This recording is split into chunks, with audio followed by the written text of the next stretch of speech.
Rudd, MP, Prime Minister of Australia, Parliament House. Honourable Prime Minister, we write to you on behalf of the Serbian Orthodox Church and the substantial patriotic Serbian community in Australia to urge you and the Australian government in the strongest possible terms to reverse its decision of 19th of February 2008 to extend diplomatic recognition of Kosovo's unilateral secession from the Republic of Serbia. Kosovo and Metohija is Serbia's spiritual Jerusalem and the very cradle of the Serbian nation. Kosovo is and remains an integral province within the Sovereign Republic of Serbia in accordance with the Charter of the United Nations, Security Council Resolution 1234.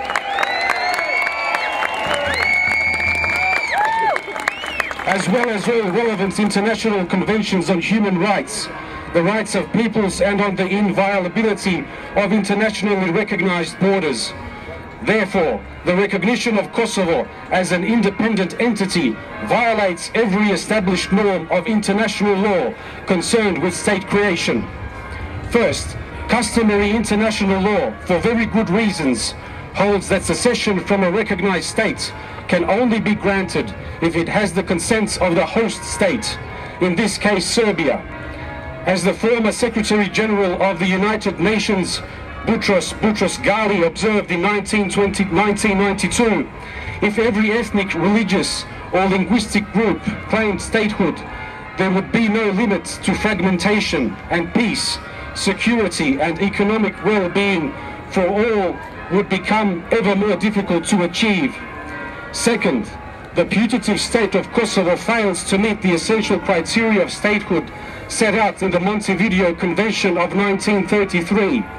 In particular, Kosovo's present situation of effectively being an international protectorate renders it incapable of satisfying the requirement that a state should be possessed of a government and capacity to enter relations with other states.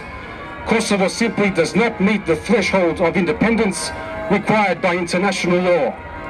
Third, recognition of Kosovo violates the European Union's guidelines on recognition in relation to states emerging from the former USSR and Yugoslavia, issued in 1991.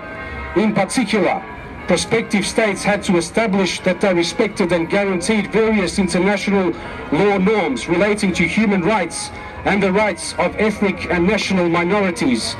The situation of the remaining Serbian population in Kosovo, which is segregated behind barbed wire and protected only by the presence of international peacekeepers, is a horrific demonstration of the violation of these requirements in Kosovo.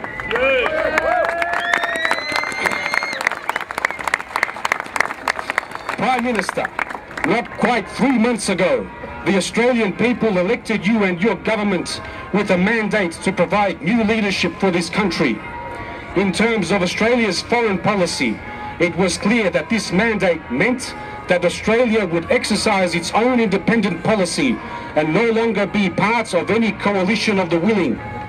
Recognition of Kosovo betrays this trust placed in you and your government by the Australian people.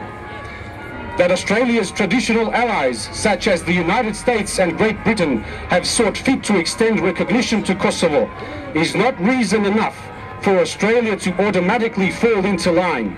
Instead, it is in Australia's interest. It is in Australia's interest to follow the lead of its closest regional ally, New Zealand, and not recognise